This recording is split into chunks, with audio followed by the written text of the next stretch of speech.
fìdílé kí àjọgbọ́ ètò náà àkùkọ àgbárígò òǹkè tọ̀tọ̀.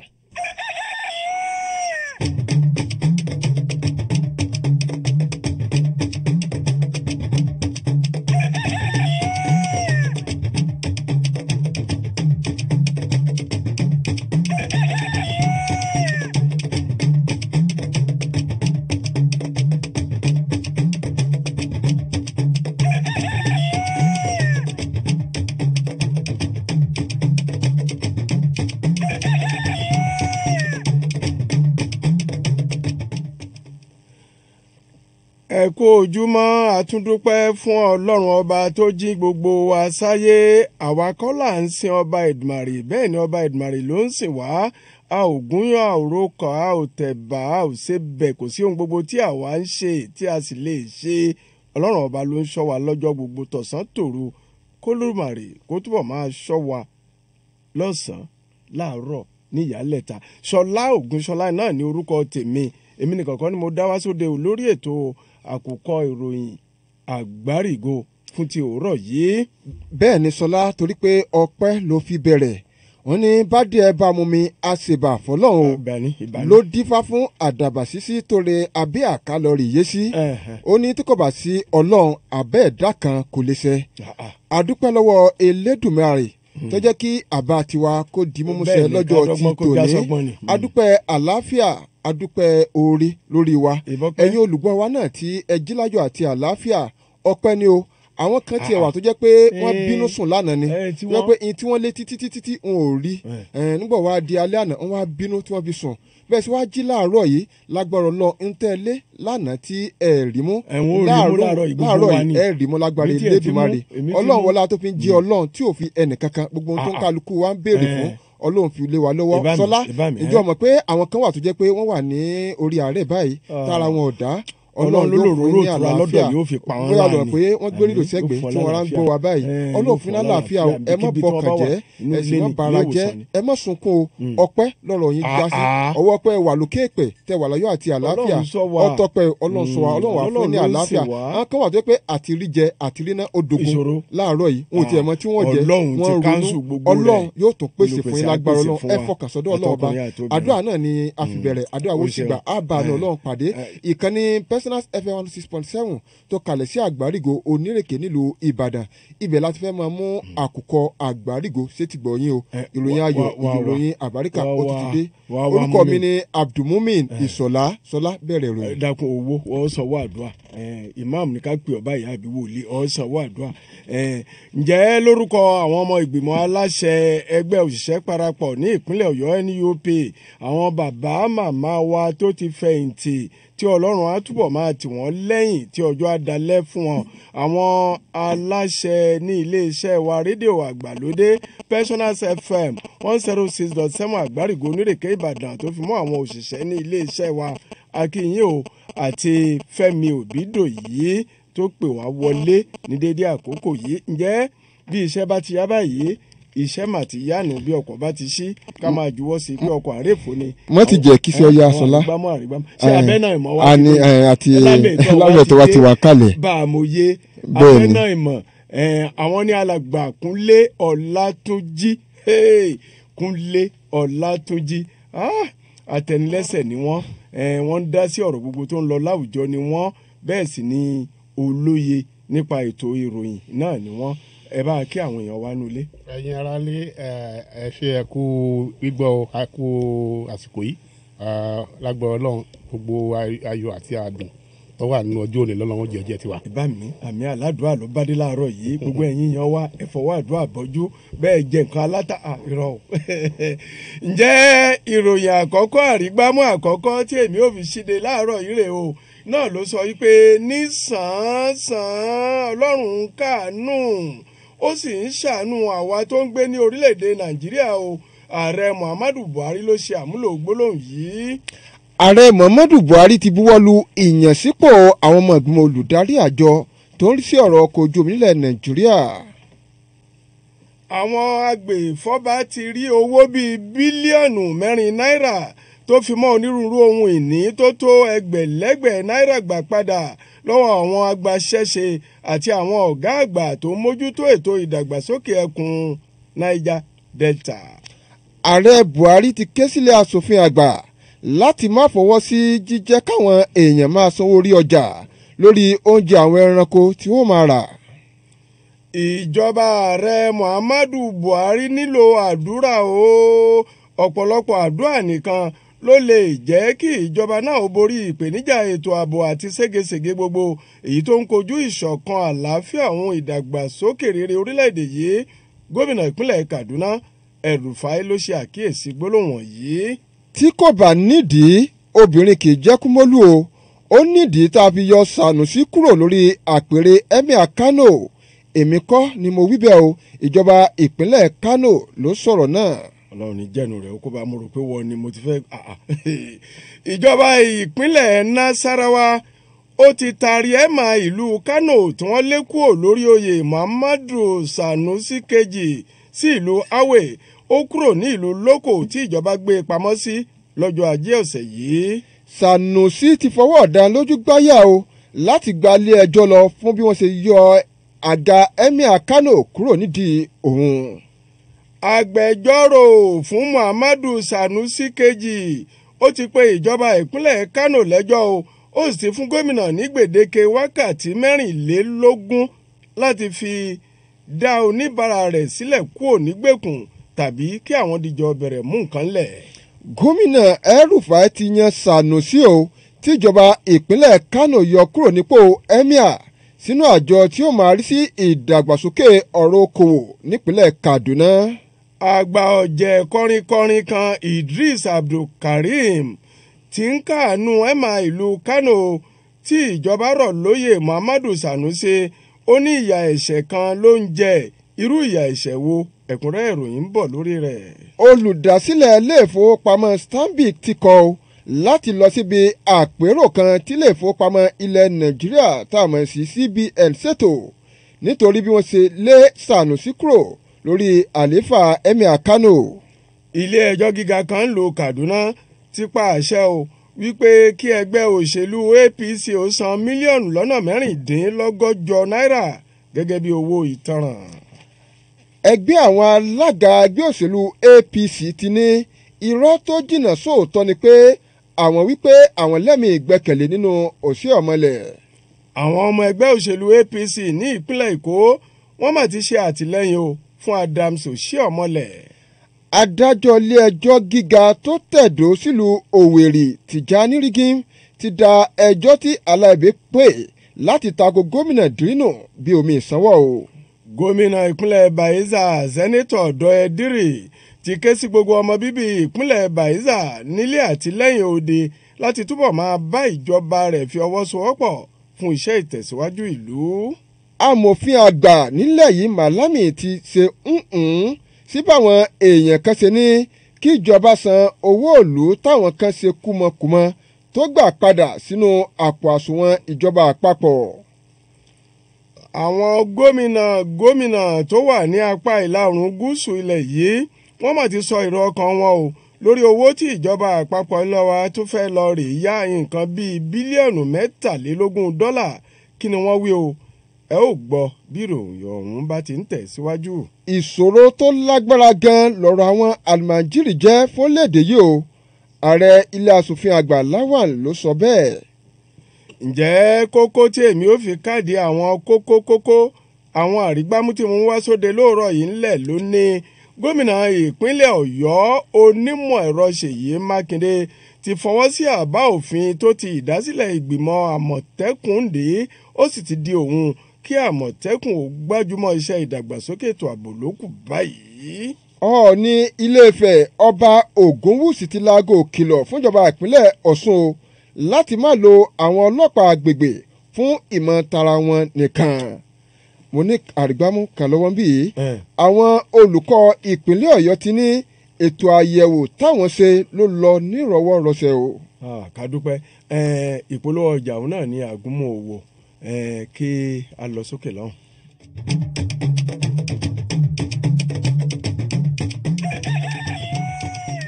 ẹ̀yin tèmi kò sí kékeré akàn tí nílé lórí ọlọ́mbà mi ṣe mo máa tún ti nílé lórí. Èmi kí n Dr. Saheed Òṣùpá Saheed bí olúfẹ́mi àkọ́kọ́ mo ń fàsìkò ìsọ fún gbogbo ẹ̀yin èèyàn wa káàkiri gbogbo Nàìjíríà yìí wípé gbogbo ẹni tó bá wù kó kọ́lé kó wá bá a dòwò pọ̀ ní Afia Properties and Homes à ń ta ilé à ń ta ilẹ̀ ilé tó ní sí of o ilẹ̀ tó ní sí of o kó wá bá a dòwò pọ̀.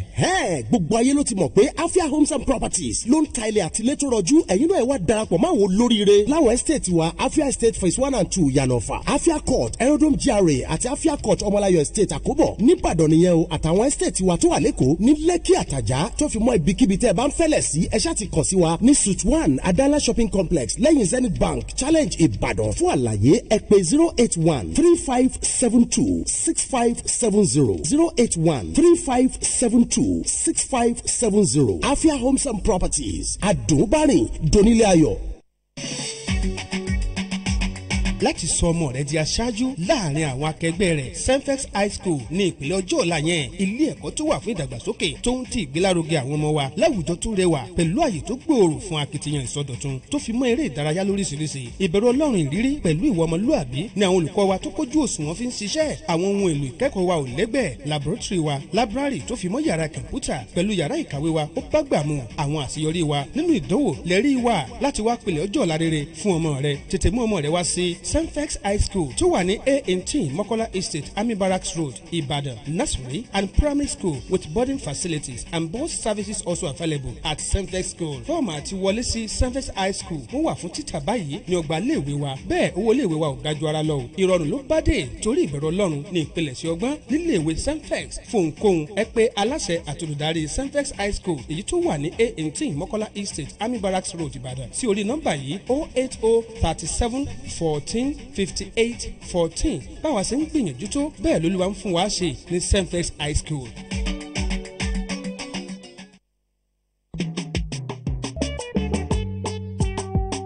Ramadan ti dé oṣù àpọ́nlé àkúwayọ̀ oṣù àṣegbọrẹ níwájú Ọlọ́run ọba. Ramadan ti dé oṣù àpọ́nlé àkúwayọ̀ oṣù àṣegbọrẹ níwájú Ọlọ́run ọba. Múmínà tún ká máa kú oríire àkúwayọ̀ ọdún oṣù Ramadan yìí o. Iléeṣẹ́ Pensioners FM 106.7 wọ́n ń kí wa kú ayọ̀ ọdún pípẹ́ ọdún èyí o. Àyàbò fún gbogbo wa wọ́n wá ní kí n sọ fún yín pé àǹfààní ńlá o pẹ̀lú oore ọ̀fẹ́ tọ́lọ́hún fífún wa nínú Ramadan láti ṣiṣẹ́ àṣegbọrẹ pé káwọn polówó ọjà ìyẹn lówó péréte wá sí olúwàwẹ̀ pẹ̀lú tójú màmá káṣọ ní gbọ́wọ́ ètò bẹ́ẹ̀ fẹ́ ká gbé ètò tí yín sínú ìròyìn níléeṣẹ́ wa o ẹsẹ̀ tí wá sọ́dọ̀ wa Pensioners FM 106.7 Àgbárígbó lónírèké Ìbàdàn sálákálẹ̀ sí tàbí kí ẹ pé alága ìgbìmọ̀ Ramadan yìí ọ̀mọ̀wé Sirajudeen Babátúndé Tìámíyù o sórí aago wọn 08022373535 tàbí kẹ́pẹ́ wọn sórí 081-200-86270 tàbí kẹ́pẹ́ akọ̀wé ìgbìmọ̀ Múmínì Sọlá sórí aago wọn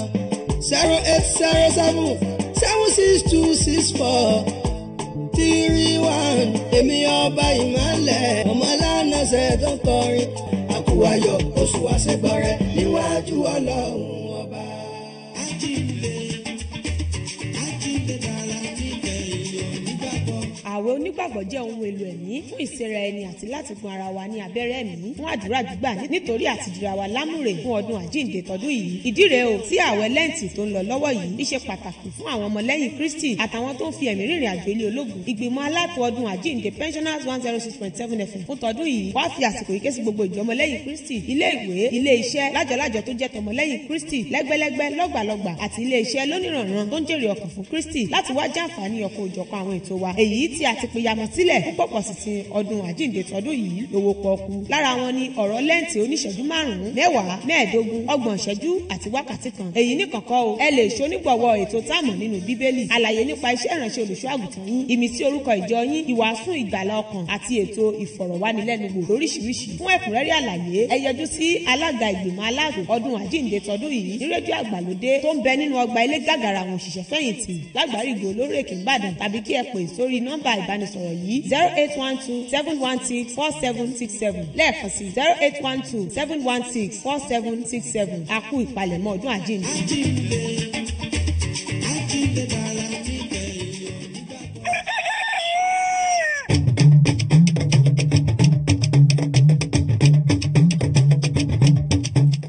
gbogbo ìgbà tí àkùkọ owó àkùkọ ire bá ti ń kọ báyìí àwọn èèyàn wa nínú ilé wọn ti gbà wípé àkùkọ àgbárígò náà ni ó dóde. àwọn kan tó bá gbọ́ báyìí àkùkọ ń kọ àkùkọ àgbárígò kọ àárọ̀ báyìí ni aago 8 kọjá ìṣẹ́jú 15 sí aago 9 àbọ̀ náà ni àkùkọ àgbárígò láti iléeṣẹ́ rédíò àgbàlódé Pensioners FM 106.7 àgbárígò nírèké Ìbàdàn. ẹ dákun ẹ máa bá wa ká lọ.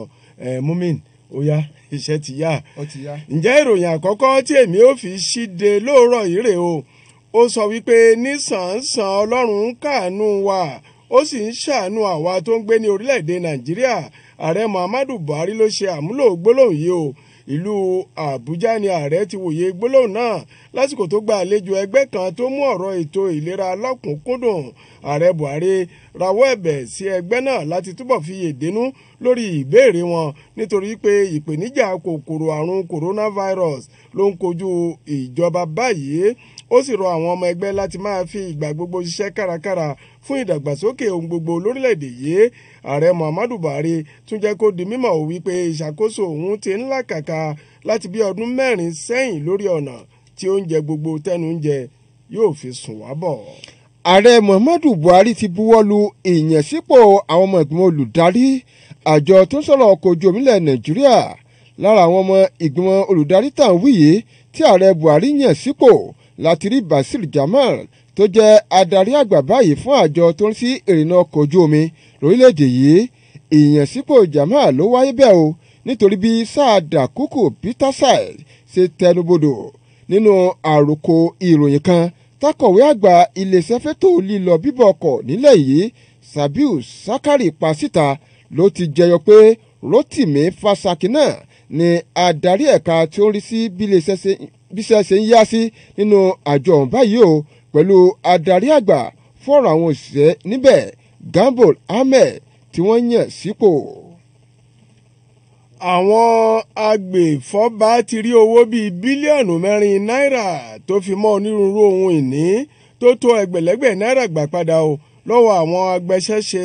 àti àwọn ọ̀gá àgbà tó mójútó ètò ìdàgbàsókè ẹkùn Niger Delta. ààrẹ Buhari sọ̀rọ̀ ìdánilójú yìí lásìkò tó ṣe ìfilọ́lẹ̀ ọmọ ìgbìmọ̀ tí yóò máa gba àjọ tó ń rí sí ìdàgbàsókè ẹkùn Niger Delta nímọ̀ràn, ibi tí a ti rí àwọn gómìnà tó ń bẹ ní ẹkùn gúúsù ilẹ̀ wa àti alákòóso tó ń rí sí ọ̀rọ̀ ẹkùn Niger Delta ohun ètò àyíká wa. àwọn náà jẹ́ ọmọ ìgbìmọ̀. ààrẹ ní ìjọba òun ti ń ṣe iṣẹ́ ojú ní alákànfí sọ́rí lórí ètò ìdàgbàsókè ẹkùn Niger Delta. ó wáá rọ àwọn ọmọ ìgbìmọ̀ láti túbọ̀ mú ọ̀rọ̀ ètò ìlọsíwájú agbègbè Niger Delta lọ́kùnkúndùn àti àwọn ènìyàn tó wà ń bẹ̀.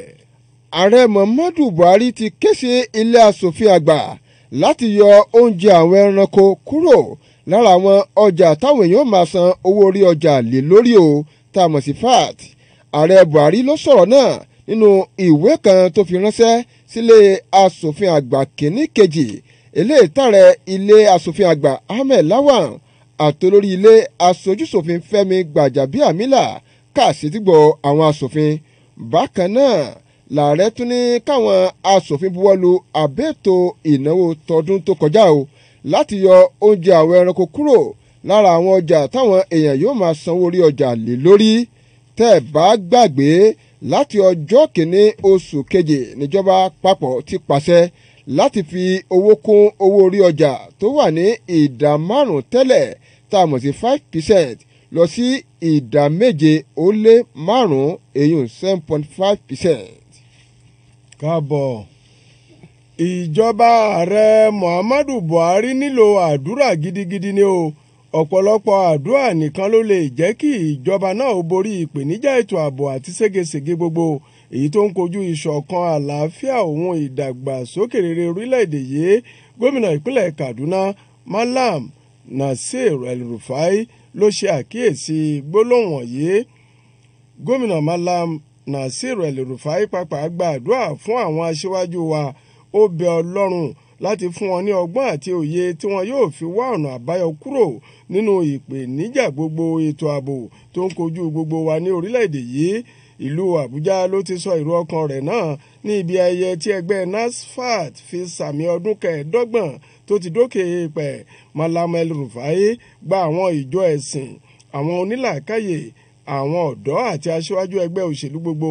nímọ̀ràn láti máa ṣiṣẹ́ kárakára pẹ̀lú àdúrà lórí ọ̀nà tí ìjọba rere yóò fi tẹ ilẹ̀ wa lọ́wọ́ bákan náà ló gba àwọn ọmọ bíbí orílẹ̀-èdè yìí nímọ̀ràn láti túbọ̀ máa fi òótọ́ inú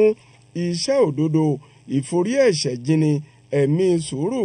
ìfẹ́ ojú àánú ìfojúrere woni àti iṣẹ́ àánú gbígba ara ẹni ní tẹ̀gbọ́n-tàbúrò àti ìfọkàntán ara ẹni túkọ̀ àjọṣepọ̀ láàrin ara wa gómìnà ìpínlẹ̀ Kaduna wá gba àwọn mùsùlùmí níyànjú láti máa fi ìwà àpẹẹrẹ rere bíi ti ànábì Muhammed lélẹ̀ fún àwọn ògùnwẹrẹ tó ń bọ̀ lẹ́yìn. ìjọba ìpínlẹ̀ Kano ti ní tí kò bá nídìí obìnrin kì í jẹ́ kúmọ́lù o ó nídìí tó ń fi yọ Mohammed Sanusi kejì kúrò lórí àpèrè Emir Kano lásìkò tágbọ̀rọ̀sọ gómìnà ìpínlẹ̀ Kano ọ̀gbẹ́ni Saliu Yakasai ń kópa nínú ètò iléeṣẹ́ rédíò aládàáni kan tá a mọ̀ sí Rave FM tó wà nílùú Òṣogbo nípínlẹ̀ Ọ̀ṣun ló ti là mọ́lẹ̀ pé ẹ̀ẹ̀mẹrin ọ̀tọ̀ọ̀tọ̀ ni gómìnà tẹ́lẹ̀ nípínlẹ̀ náà Rabi Kwankwaso pé Sanusi o láti wá sọ tẹnu rẹ̀ lórí bó ṣe ń yẹpẹrẹ ìgbìmọ̀ àwọn emir nípínlẹ̀ Kano tó sì jẹ́ pé láti ọdún mẹ́ta sẹ́yìn ló ti ń forí gbárí pẹ̀lú gómìnà Abdullahi Ganduje tìpínlẹ̀ Kano ọ̀gbẹ́ni Yakasai tó wí pé àwọn èèyàn tí ò bá mọ bí Sanusi ṣe ń ṣe síjọba ìpínlẹ̀ Kano ni ó máa bá káàánú o lórí bíjọba ṣe yọ kúrò lórí àlééfà ó pa obì ó yọ àbìdú nínú ọ̀rọ̀ rẹ̀ pé kì í ṣe nítorí ìwà àjẹbánu níjọba fi yọ Sanusi ó ní kò sówó ìlú kúmọkùmọ àmọ́ torí pé ó ń tẹ òfin lójú mọ́lẹ̀ pẹ̀lú rírí ìjọba fín òun ló fà á o tíjọba ìpínlẹ̀ Kano fi ní kó dágbére fún àpèrè Emir Kano.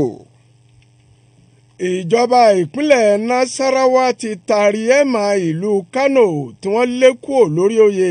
Muhammadu Sanusi kejì sí ìlú Awe ó kúrò ní ìlú Loko tí ìjọba gbé pamọ́ sí ní ọjọ́ ajé ọ̀sẹ̀ tí a wà yìí gbàrà tí ìjọba ìpínlẹ̀ Kano rọ Alhaji Sanusi lóyè ìlú Loko yìí ló gbé e lọ pẹ̀lú ìpè ṣíbáṣíbá àwọn òṣìṣẹ́ aláàtò ààbò ọkọ̀ bàálù tí a mọ̀ sí helicopter ni wọ́n fi gbé Sanusi kúrò láti ìlú Lókòrò ìlú Awe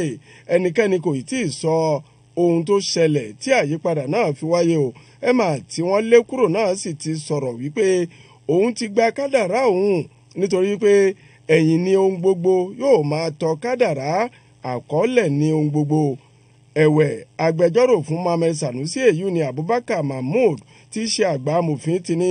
ilé ẹjọ́ ni òun yóò forí lé o tí ilé ẹjọ́ sì lè yí àṣẹ ìyọnikúrò nípò náà padà òun kò ní ṣàìforí lílé ẹjọ́ tó kí lámìtọ́ wa abẹ́nà ìmọ̀ bá a mọ̀ yé káwọn náà tiẹ̀ sọ káwọn dá sí àwọn ìròyìn méjì mẹ́ta tí a ti kà ká tún tó máa tẹ̀síwájú. ẹ jẹ́ àjọ kọ́kọ́ wo ti Àgbàkúnlé ọ̀rọ̀ Emir Sanusi Lamido Sanusi tí wọ́n rọ̀ lóyè ó ti ń di gbọmọgbọmọ lẹ́nu ìjọ́ mẹ́ta yìí nílùú wa ní Nàìjíríà láti bí 1960 thereabout láti ń rí àwọn irú ìṣẹ̀lẹ̀ bíi eléyìí Dasuki Sultan Dasuki ńgbà kan wọ́n yọ wọ́n lóyè Sokoto ní ibi tiwa ní ìsàlẹ̀ ní àhín Aláàfin kan wọ́n ti lọ wọ́n lóyè rí Awùjalẹ̀ Ọlọ́run dá àwọn tó padà ti orí àpèrè tiwọn ọlọ́wọ́ tí ọwọ́ so gbogbo kíní yìí ti ń ṣẹlẹ̀ tipẹ́tipẹ́ nínú ìṣàkóso ìjọba láàrin ìjọba ti executive àti ti traditional àwọn olórí ìlú ọba ìlú kankan so tí ó ṣe níláàánú lórí ọ̀rọ̀ Emir Sanusi tí wọ́n yọ ní oyè ní Kano lójú tèmi ó dàbí pé ó kù díẹ̀ káàtó lọ́dọ̀ ìjọba pé ọ̀rọ̀ ó ti ń di ọ̀rọ̀ ìfagbágága láàrin gómìnà àti Emir of Kano so tó fi wá di pé wọn ò wá rí yanjú di pé ń rọ̀ lóye ń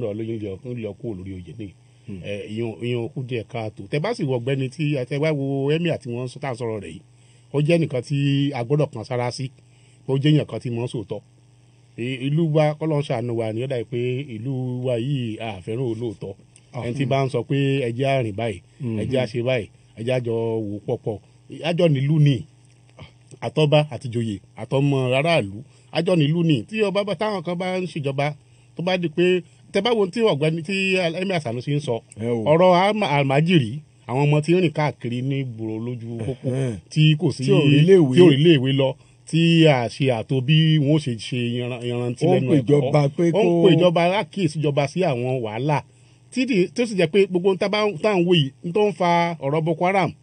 tó ń fa ọ̀rọ̀ ìjà ẹ̀sìn tó ń fa ọ̀rọ̀ àìláṣeyọrí lórí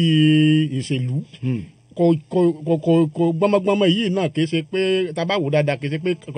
ọ̀rọ̀ àìlẹ́kọ̀ọ́ àwọn ọmọ ó wà lára rẹ̀ tó tí Emir ń sọ tó dàbí pé wọ́n wá kà sí pé àrífín kò gbọ́ràn síjọba lẹ́nu ló fa ni wọ́n fi wá sọ pé dẹ̀bẹ̀dẹ̀ kásá yọ kúrò náà lórí oyè ni èmi rò pé ó yẹ kó rí bẹ́ẹ̀ ní ìlú wa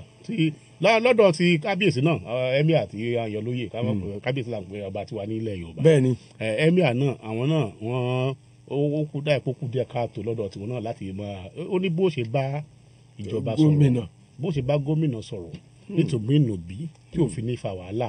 tó jẹ́ pé tá a bá jọ ní gbólóhùn aṣọ àjọ yanjú ẹ̀ lórí ọba ba lórí gbogbo ni ọba sì jẹ́ nítorí kó gbọ́dọ̀ ní aṣojú Olódùmarè lórí ilẹ̀ so àwọn méjèèjì tá a bá bẹ́ràn wí ká bẹ́ràn wí ṣùgbọ́n n tó ṣe kọ́kọ́ jù ni pé ṣé n tí Emir ń sọ sóòótọ́ ọ̀rọ̀ ni ṣé ìlú wa bó ṣe ẹ kó rí lórí tẹ bá wo fídíò ìgbà tí wọ́n pè sí bẹ́ẹ̀dẹ̀ gómìnà El-Rufai ẹsìn wẹ́ẹ́ El-Rufai náà ló sì wá pa tí wọ́n á yàn sí ipò nísìnyí pé ọ̀yá bá mi ṣe ìjọba èyí táwọn ará Kánò míìsì tí wọn ò fẹ́ El-Rufai rí orí ọ̀fẹ́ ń bẹ̀ pé ọ̀gbẹ́ni tẹ́ ẹ lẹ́kọ̀ọ́ yìí ọpọlọ ṣé ó wá ṣe é ṣe alámìtọ́ ṣó ṣe é ṣe báyìí nígbà wọn ti lẹ́kọ̀ọ́. ṣẹ́rí ní ẹ̀bá colonial system ní kíní ti bẹ̀rẹ̀ tẹ́pẹ́ tán bá ti yọ Emir àbọ̀n yọ ọba wọn ò lè kúrò ládùúgbò tí ń ṣe adarí wọn wà gbé kúrò ní gbogbo àdúgbò èkó gbọ́dọ̀ ní sádùúgbò yẹn rárá ni ìyẹn náà ń sọ lọ́wọ́ sí pé ṣé ká sì mọ bá irú arrangement yẹn lọ pé èyí abá ní kó dúró sí wọn bí aláya bàálà rẹ̀ dà kó kú ọbẹ̀ ṣe torí àsìkò yẹn nígbà tó bá ti bá nìyẹn síbì kan kò ní kó local government yẹn kò ní kó bẹ̀ ṣùgbọ́n níbi tí ọ̀rọ̀ dé dúró nísìn Sanusi ti lọ ilé ẹjọ́ ó lóun ó lọ contest yóò lọ filé ẹgbẹ́ fojúbalẹ̀ wọn gbéjọba lọ ilé ẹjọ́ nígbà wọn tún ti wá yàn sí nǹkan ní Kaduna pé wàá mọ̀ ṣe nǹkan Kaduna yóò àmọ́ gbé Kaduna yóò mọ̀ gbé lásàwá kò ní lọ Kaduna lọ bá wọn ṣètò bí wọ́n ti fẹ́ tán ní wá ṣe gbogbo ohun tó ti àmọ̀ yànnàná rẹ̀ lórí ọ̀rọ̀ lámìtọ́ sẹ́rí Malam El-Rufai gómìnà ìpínlẹ̀ Kaduna ó ní ààrẹ wa nílò àdúrà o ètò ààbò yìí o kílẹ̀ ní sí. ẹ rí El-Rufai sọ̀rọ̀ lórí ọ̀rọ̀ àdúrà èmi rò pé ọ̀rọ̀ Nàìjíríà lóòótọ́ ó nílò àdúrà ṣùgbọ́n kọjá àdúrà nìkan tá a bá ń gbàdúrà tá a bá fi iṣẹ́ Bíbélì tèmi ń kà ń sọ pé ìgbàgbọ́ láì níṣẹ́ olókùn ni à ń gbàdúrà ní Nàìjíríà à ń gbàdúrà ẹ bá wo orílẹ̀-èdè tí ń gbàdúrà jù tẹ́pẹ́ àdúrà jẹ́ wọ́n lógún jù Nàìjíríà jẹ́ kan ṣùgbọ́n káwá fiṣẹ́ tọ àdúrà tá à ń sọ ẹni wàhálà wa tá a bá ṣe àwọn ìgbésẹ̀ tẹ́ ká gbé ká ṣe ètò ààbò kó yanrantí ká gbàdúrà jù bẹ́ẹ̀ lọ ká ṣe sọ̀rọ̀ jù bẹ́ẹ̀ lọ àtàrà wa jẹ ni. so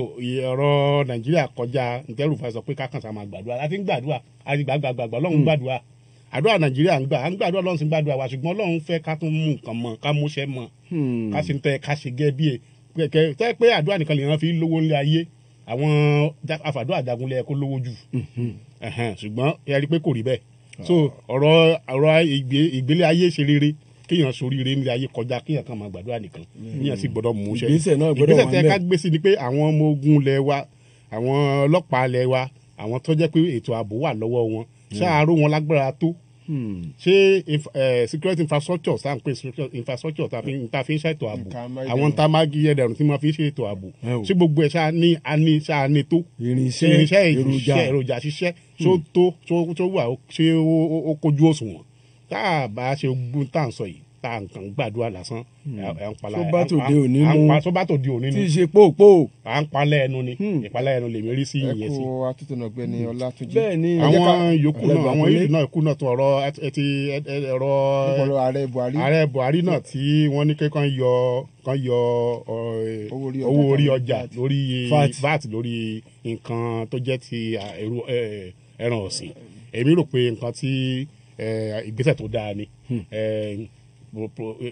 ẹran ọ̀sìn jẹ́ nǹkan àmúṣòwò nǹkan àmúṣagbára tá àwọn iṣẹ́ nínú iṣẹ́ àgbẹ̀ tá à ń ṣe so àti àwọn nǹkan tí wọ́n dẹ̀ ń lò nínú ìpèsè fún àwọn ẹran ọ̀sìn oúnjẹ wọn náà wà lára àwọn oògùn tí wọ́n ń lò wà níbẹ̀ so tí wọ́n bá yọ gíní VAT yìí nísìnyí VAT 35% ni nísìnyí 7.5% ni VAT ní ìsìn tẹ̀bádẹ̀ calculate ẹ̀ mo ṣe àwọn òwò kọ̀ọ̀kan lẹ́nu nígbà tá a calculate gbé gègélé kìíní ìṣe àwọn báyìí VAT ni o ti kọ́kọ́ gba 7.5 lọ already so tó máa yọ 7.5 yẹn kó nu iye téèyàn ra nǹkan tí wọ́n fi ṣe ìpèsè fún oúnjẹ àwọn ẹranko èmi rò pé yóò tún jẹ́ kí owó rẹ̀ kó lọlẹ̀ tí wọ́n bá tó owó yẹn bá sì ti lọlẹ̀ àwọn aráàlú ò lè afford wọ́n lè ní agbára àti mọ ti ra nǹkan tí wọ́n bá ń pèsè láti bẹ̀ protein value tí wọ́n jẹ́ ara nǹkan tá à ń jẹ tí wọ́n jẹ́ kára aṣara lóore yóò tún pọ̀ sí àwọn ọmọ wọn lágbára wọn ò lókun àwa èèyàn náà lókun alágbára lè ṣiṣẹ́ tàbá sì ti ń ṣiṣẹ́ dáadáa tí ó mì pé yóò tún mọ ọrọ̀ ajé orílẹ̀-èdè yóò tún mọ gbèrú sí nìyẹn so ara orí ọ̀fẹ́ tó wà nù nǹkan tí wọ́n ní kí Buhari ṣe èmi rò pé nǹkan tó dáa ni lórí àwọn ọ̀rọ̀ ẹ̀wò Niger Delta tẹ̀ tó sọ náà pé owó tà ń sọ ẹ̀ pọ̀ owó tí wọ́n jí tí wọ́n tá à ń sọ corruption tá à ń sọ bí tí wàhálà Nàìjíríà wà gangan nìyẹn 3.7 billion naira owó tó wà ní Niger Delta commission tí wọ́n jí owó ìpọ̀ ẹja máa fọ̀rọ̀ rọra wa wò Nàìjíríà tó owó tó jẹ́ gbogbo aráàlú táwọn kan kàn sí kí ọbẹ̀ bọ̀ tó sì máa jí ẹ wo iye nǹkan tí ẹ wo iye hospital ẹ wo iye school tí owó yìí tá à ń sọ yìí tó lè pèsè àwọn aráàlú so gbogbo àwọn nǹkan tí à ń rí tá à ń gbọ́ orílẹ̀-èdè Nàìjíríà ó jẹ́ tó ń bani lọ́kàn jẹ́ tí a sì gbọ́dọ̀ jọ jókòó wọ́n ní àìláṣọ lọ́rùn kàkà ó jẹ́ àpérò fún gbogbo ọmọ eré wọn gbogbo ọ̀rọ̀ Nàìjíríà gbogbo wa pátápátá ló kàn tá a sì gbọ́dọ̀ dá sí. bẹ́ẹ̀ni ẹ ṣeun ká máa tẹ̀síwájú ǹjẹ́ bí ẹ bá ṣe ń darapọ̀ mọ́ wa báyìí àkùkọ àgbárígo náà ni ó ń lọ ìròyìn tí ò lẹ́lẹ́gbẹ́ tí ò láfiwé tí ò lọ́lọ́gbà láti iléeṣẹ́ rédíò àgbàlódé Pensioners FM àdúpẹ́ lọ́wọ́ yín ẹ máa bá wa ká lọ Mumin alele. Ṣọlá ìjọ mọ̀ pé àwọn olùgbọ́ wa ẹ lè kàn sí wa ní ìkànnì ìbánidọ́rẹ̀ẹ́ wa Facebook tá a mọ̀ sí Pensioners FM 10.6.7 tẹ́ bá tẹ̀ sí ẹ rí wa níbẹ̀ Twitter wa ni @PensionersFM Instagram wa ni Pensioners FM 10.6.7 YouTube wa ni Pensioners FM website wa ni www.pensioners1067fm.com bí ẹ ṣe máa wò wá kedere níbi tí ẹ ti lè máa gbọ́ wa kétékété ṣùgbọ́n ẹni mọ́ láǹfààní láti rí wa ó ní www.lifeonlineradio.net. ẹ jẹ́ kí n mú ìròyìn wá lórí Emir Kano tí wọ́n yọ nípò. ìlú mọ̀ọ́ká olórin takasufe kan Idris Abdulkareem ti fi Mohammed Sanusi tíjọba ìpínlẹ̀ Kano yọ kúrò lórí àpèrè Emir Kano ṣe yẹ̀yẹ́ o. Abdulkareem ló tọ́ka sí ẹ̀sùn ṣíṣe owó ìlú kúmọkùmọ tí wọ́n fi kan gómìnà ìpínlẹ̀ Kano Ganduje tó sì ṣàpèjúwe bó ṣe lé Sanusi kúrò lórí àlééfà Emir gẹ́gẹ́ bí ìwà àbàjẹ́ gbà. olórin ṣèwọ́ṣèwọ́ Abdulkareem tún sojú abẹ́ǹkò pé ṣe bí Ọlọ́run ló mú Sanusi nítorí pé ẹ̀san ló ké lórí rẹ̀ àti pé orí ààrẹ tẹ́lẹ̀ Goodluck Jonathan ló mú tírú ìṣẹ̀lẹ̀ bá ń fi ṣẹlẹ̀ sí. ìdí ni pé Sanusi gangan ló ń gbé ìròyìn tí ò lẹ́sẹ̀ ńlẹ̀ lórí Jonathan káàkiri ìlú táwọn aráàlú fi kẹ̀yìn sí ọ̀mọ̀wé Jonathan lásìkò tó wà lórí àlééfà ìjọba ilẹ̀ Nàìjíríà. ẹ̀wẹ̀ emir àná nílùú Kano Mohammed Sanusi tí wọ́n yọ nípò ti fọwọ́ ọ̀dà lójúgbáyà o láti gbé ìjọba ìpínlẹ̀ Kano tó yọ nípò lọ sílé ẹjọ́. agbẹjọ́rò rẹ̀ Abubakar Mahmood ló sọ̀rọ̀ náà nílùú Àbújá. ó ní yíyọ Sanusi kúrò lórí àpèrè emir ní ọ̀bọ̀fìmọ̀ rárá o. agbẹjọ́rò fún Muhammadu Sanusi tí ó dákọ̀ ọ̀hún ti pé ìjọba ìpínlẹ̀ Kano lẹ́jọ́ o ó sì fún gómìnà ní gbèdéke wákàtí 24 láti fi dá oníbàárà rẹ̀ sílẹ̀ kúrò nígbèkùn tàbí kí àwọn dìjọ bẹ̀rẹ̀ mú nǹkan lẹ̀. nígbà tó ń bá àwọn oníròyìn àti àwọn àgbà ọ̀jẹ̀ amòfin sọ̀rọ̀ amòfin AB Mahmood ṣe àpèjúwe bí ìjọba ìpínlẹ̀ Kano ṣe yọ Muhammadu Sanusi kúrò nípò emir ìlú Kano gẹ́gẹ́ bí ìgbésẹ̀ tí kò bófin mu tó sì jìnnà púpọ̀ sí ìlànà ètò ìdájọ́. ó ní ikọ̀ amòfin tọ́rọ̀ kàn ti kọ ìwé ẹ̀sùn ránṣẹ́ sí ọ̀gá ọlọ́pàá pátápátá ní orílẹ̀-èdè wa Nàìjíríà tó fi mọ́ olùdarí ẹ̀ka iléeṣẹ́ ọ̀tẹlẹ̀múyẹ́ láì tètè gbé oníbàárà wọn Muhammadu Sanusi kejì sílẹ̀ lẹ́yẹ òsọ́kà ọpẹ́ tán láàrin wákàtí 24 tí í ṣe ọjọ́ kan. àìjẹ́ bẹ́ẹ̀ gbàdúgbàdú agbowó àgbàdo níwájú ilé ẹjọ́.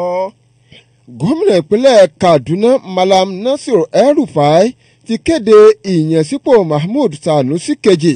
sínú ìgbìmọ̀ olùdarí fẹ́tò dókòwò nípínlẹ̀ náà. gómìnà El-Rufai ló kéde bẹ́ẹ̀ o nípasẹ̀ ìkànnì ìbánidọ́rẹ̀ẹ́ Facebook rẹ̀.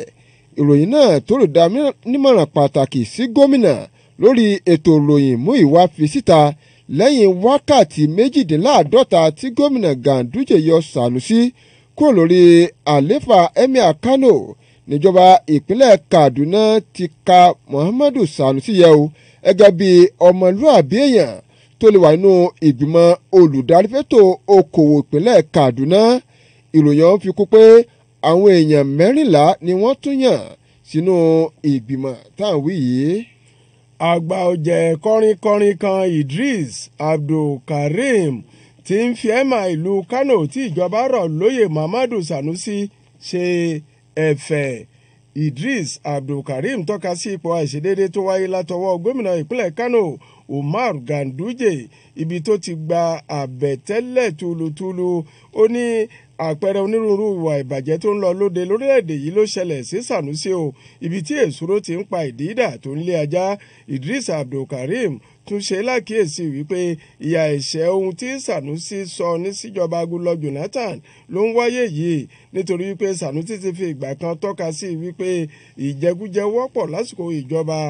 ààrẹ Jonathan àti wípé bí ohun gbogbo ṣe rí báyìí o tó ó di ọwọ́ sùúrù. olùdásílẹ̀ ilé ìfowópamọ́ Stanbic Àtẹ́dò Peterson ti fẹ̀hónú hàn o lọ́jọ́ Ṣẹ́gun lórí bí wọ́n ṣe yọ Muhammadu Sanusi kúrò lórí àpèrè emir Kano pẹ̀lú bí kò ṣe lọ síbi àpérò kan tí ilé ìfowópamọ́ ilẹ̀ ìṣètò. nínú ìwé kan tó fi ránṣẹ́ sí gómìnà ilé ìfowópamọ́ àgbà tàmọ̀ CBN lórílẹ̀‐èdè yìí Godwin Emefiele ló ti ní òun ò lè pa ìbínú òun mọ́ra o lórí bíjọba ìpínlẹ̀ Kano ṣe yọ Sanusi kúrò lórí àlééfà emir Kano. ìdí sì nìyí tóun kò fi ní wá síbi àpérò náà. ó wá dúpẹ́ lọ́wọ́ gómìnà báńkì àpapọ̀ ilẹ̀ yìí Emefiele lórí bó ṣe pè sí ìpàdé ọ̀hún tó sì ní òun ò ní péjú pésẹ̀ síbẹ̀. ilé ẹjọ́ gíga kan ń lu Kaduna ti pa àṣẹ o wípé kí ẹgbẹ́ òṣèlú APC ó san mílíọ̀nù lọ́nà 16 náírà gẹ́gẹ́ bí owó ìtanràn. àwọn 6 ló mú ẹjọ́ wá sí ilé ẹjọ́ ọ̀hún tí wọ́n sì sọ wípé kí adájọ́ ilé ẹjọ́ náà ó ti rí sí orúkọ àwọn 6 ní Abdullahi Yaya, Abdullahi Isaac Dapun, Gilman Lala, Abdulrauf Atiku àti Kabiru Abdullahi. amòfin ní gbogbo wọn àmọ́ adájọ́ ilé ẹjọ́ onídàájọ́ Esther Lolo ní ọ̀rọ̀ ò rí bẹ́ẹ̀ o. ó sì rọ ẹgbẹ́ òṣèlú APC pé kó san owó fún àwọn tó pe ẹjọ́ náà nǹkan bíi mílíọ̀nù lọ́nà 16 náírà. ìlú Kaduna ni àwọn amòfin tí a dárúkọ yìí wà. ẹgbẹ́ àwọn alága ẹgbẹ́ òṣèlú APC ti sẹ́ pé àwọn ò sọ pé àwọn lẹ́mìí ìgbẹ́kẹ̀lé nínú alága ẹgbẹ́ òṣèlú náà Adams Osihomhole. Ìròyìn kan tákọ̀wé ìkéde ẹgbẹ́ náà Alhaji Lawal Liman fi síta ló ti ṣàpèjúwe ìròyìn kan tó jáde sígboro lórí níní ìgbẹ́kẹ̀lé nínú Osihomhole ló jẹ́ irọ́ tó jìnnà sóòótọ́.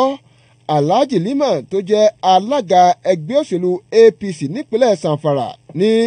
àwọn ò fìgbà kan sọ̀rọ̀ rárá o lórí wàhálà tó ń ṣẹlẹ̀ lórí ìyọnípò Osihomhole. Àwọn ọmọ ẹgbẹ́ òṣèlú APC ní ìpínlẹ̀ Èkó ti ṣe àtìlẹ́yìn tó gbọngbọ́n fún Adams Osihomhole. Àwọn ọmọ ẹgbẹ́ lẹ́ka ìpínlẹ̀ Èkó gbàgbọ́ wípé dájú ṣáká Adams Osihomhole yóò borí rògbòdìyàn tó ń lọ lóde báyìí, èyí tó bí ilé ẹjọ́ gíga kan ṣe yọ ọ́ kúrò nípò alága gbogbogbò fún ẹgbẹ́ òṣèlú APC. Alárinà fún ẹgbẹ́ òṣèlú APC ní ìpínlẹ̀ Èkó Ṣẹ̀yẹ Ọládẹ̀jọ sì ti rọ àwọn aṣáájú ẹgbẹ́ láti túbọ̀ dúró déédé kí wọ́n sì tètè yanjú ọ̀kan ọ̀jọ̀kan ìpèníjà èyí tó ń kojú ẹgbẹ́ àti àwọn ọmọ ẹgbẹ́ òṣèlú APC káàkiri orílẹ̀-èdè wa Nàìjíríà. Ilé-ẹjọ́ gíga tó tẹ̀dó sílùú Òwèrì nípínlẹ̀ Imo ti dẹjọ́ tólùdíje tẹ́lẹ̀ ẹgbẹ́ òṣèlú PDP fétò ipò gómìnà nípínlẹ̀ Bayelsa ọ̀gbẹ́ni Timi Alaibi pé láti yọ gómìnà Doye Diri nù bí omi ìsanwó o. Ọ̀gbẹ́ni Alaibi ló pe gómìnà Diri àti àjọ fétò ìdìbò nílẹ̀ yìí lẹ́jọ́ o lórí ètò ìdìbò abẹ́nú eléyìí tó wáyé lọ́jọ́ 3 oṣù kẹsàn-án ọdún tó lọ láti mọ ọmọ òye nínú ẹgbẹ́ òṣèlú PDP tó ní ó lójúró nínú ni adájọ́ Tìjàní Rígìn ti fẹsẹ̀ gbá ẹjọ́ náà dànù sígbó tó sì ní kí gómìnà Diri máa bá iṣẹ́ rẹ̀ lọ. Tí mo bá wá ka ẹ̀kan ìtàn kí abẹ́nà ìmọ̀ lámìtọ́ wa kí àwọn náà tún fi ọ̀rọ̀ léde. Gómìnà ìpínlẹ̀ Bayelsa gẹ́gẹ́ bí ó ṣe kà á òun Sẹ́nétọ̀ Doye Diri ti ké sí gbogbo ọmọ bíbí ìpínlẹ̀ Bayelsa o nílé àtìlẹ́yìn òde láti túbọ̀ máa bá ìjọba rẹ̀ fi ọwọ́ sowọ́pọ̀ fún iṣẹ́ ìtẹ̀síwájú. Ọ̀gbẹ́ni Daniel Alabra tí í ṣe adelé ọlọ́wọ́ ọ̀tún gómìnà nípa ètò ìròyìn ló sọ eléyìí di mímọ̀ lẹ́yìn tí ilé ẹjọ́ gíga kan tó jẹ́ ti ìjọba àpapọ̀ ńlú Òwèrì ìpínlẹ̀ Imo fi ìdí rẹ̀ múlẹ̀ wípé òótọ́ ni o Sẹ́nitọ̀ Doye Diri lẹ́gbẹ́ òṣèlú PDP gbé kalẹ̀ láti díje fún ipò gómìnà lásìkò ètò ìdìbò tó wáyé ní ọjọ́ 16 oṣù kọkànlá ọdún tó lọ yìí. Onídàájọ́ Tìjàní Rígìn gbé ìdájọ́ rẹ̀ kalẹ̀ lórí ẹjọ́ tí olùdarí àjọ tó ń rí sí ìdàgbàsókè ẹkùn Niger Delta pé Doye Diri ó ní kì í ṣe Doye Diri ní ẹgbẹ́ òṣèlú PDP yàn láti jẹ́ aṣojú rẹ̀. Gómìnà Doye Diri sì ti gba gbogbo ènìyàn tó fi mọ́ olóyè Alaibi tó pe ẹjọ́ níyànjú láti fi ọwọ́ sowọ́pọ̀ pẹ̀lú gómìnà láti gbé ìpínlẹ̀ Bayelsa àti àwọn ènìyàn ìjọ dé èbúté ògo. Lámìtọ́ ọ̀rọ̀ màrí o. ọ̀rọ̀ mẹ́ta ló yọ jẹ́ nínú ìtàsáríkà ajá kọ́kọ́ mú lọ́tọ̀rí ọ̀dọ̀ Bayelsa gómìnà ìṣàkóso ìlú state Bayelsa. ṣe rí mo ti ń sọ gbogbo tí ma ti ráyè láti mọ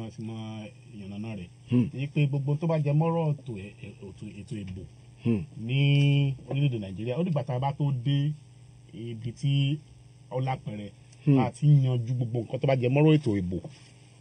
kó tó di pé ẹni tí ó bá wà lórí àpèrè kó bọ́ síbẹ̀ ní gbogbo nǹkan tó níyanjú. ká ti yanjú rẹ̀ kó tó bọ́ bẹ̀. ọ̀rọ̀ Bayelsa bí mo ṣe ń wo kéétì débi tí ń lọ níbi tí ẹjọ́ sì wà ń kóòtù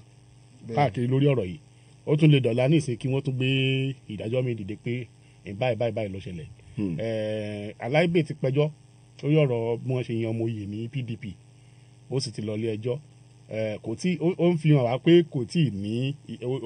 ọ̀rọ̀ yóò tí ì dé ibi tí ń lọ tán pátápátá èyí ò sì ń fa nǹkan tí ò ní jẹ́ kí a máa ní tẹ̀síwájú ní ìṣàkóso. Lámẹ̀tọ́ kẹ́ tó tẹ̀síwájú ilé ẹjọ́ ti gba ẹjọ́ ìdáná wọn kò lè ṣẹlẹ̀. wọ́n gbé ẹjọ́ Alaibi dànù. wọ́n gba ẹjọ́ Alaibi dànù bẹ́ẹ̀ ni. ó tún ti lọ àpíìlì ẹ̀. so ṣùgbọ́n gómìnà ti wá jáde sí pé ẹja nǹkan kan náà lèmi àti gómìnà náà sọ kẹjá mọ yanjú bó tá bá jẹ́ ọ̀rọ̀ ilé ẹjọ́ ká tó wà lórí àpèrè yín ó jẹ́ kí lọ́síwájú mọ́ wà ní orílẹ̀-èdè wa ní káàkiri ọ̀ṣẹ́ ọmọlẹ̀ àti APC nínú náà tó jáde nínú ìròyìn tí a kà láàárọ̀ yìí àwọn kan ní àwọn ti nǹkan pè tó lóyìnbó mọ̀ pé ní vote of confidence vote of no confidence pé vote of no confidence àwọn pass vote of no confidence pé àwọn ò ní gbàgbọ́ nù ìṣàkóso adarí ẹgbẹ́ ọ̀ṣẹ́ ọmọlẹ̀ ní orí àpèrè APC àwọn kan tó jáde pé àwọn nígbàgbọ́ nù ẹ̀ ń tà wọ́n èyí ń kọ mí lóminú ń kọ ọ̀pọ̀lọpọ̀ wa lóminú pé ìgbówó láti gbogbo dáadáa ìdá tí kò ní sí ìfọwọ́sowọ́pọ̀ láàrin àwọn olóṣèlú yóò sì máa fa nǹkan tí mú iná àjórẹ̀yìn bá ẹgbẹ́ òṣèlú káàkiri ó yẹ kí a ti kó ní level ká ti kó lórí ibi ìdí ìdò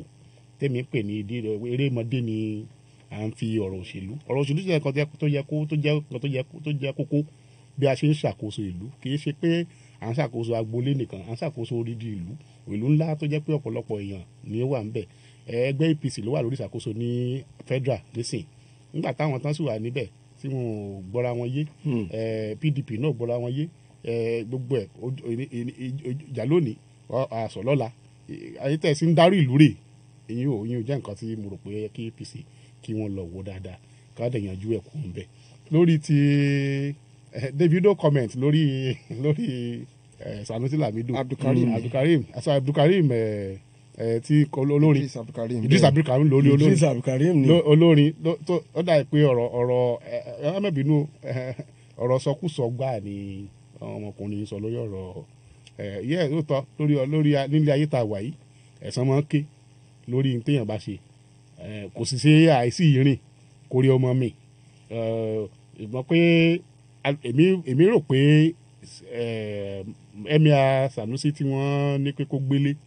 wọ́n yọ kó lóye tá a bá wo èèyàn ọkùnrin yẹn dáadáa ọmọlúàbí lèmi kà sí ọmọlúàbí tó jẹ́ pé òótọ́ ọ̀rọ̀ bí ìlú ó ṣe dáa ní sọ bí gbogbo nǹkan ó ṣe máa ní síwájú ní sọ ọ̀rọ̀ tí ń sọ ó mọ́gbọ́n dání ó mọ̀yè dání ẹ̀ẹ́dẹ̀ wo kíákíá láàrin ijọ́ kejì sí kẹta ni gọ́vnà El-Rufai ti Kaduna ló sáré pépé lẹ́yìn ara Kánò ò bá mọ iyì tẹ́ ẹ mú dání èmi mọ iyì nǹkan tẹ́ ẹ sọnù ẹ wá mọ ọgbẹ́ Emir ẹ wá bá a dá sí ọ̀rọ̀ ajé wa ní ìpínlẹ̀ Kaduna ìyẹn nǹkan tí El-Rufai sí yẹn ó ń sọ ọ̀rọ̀ tó lágbára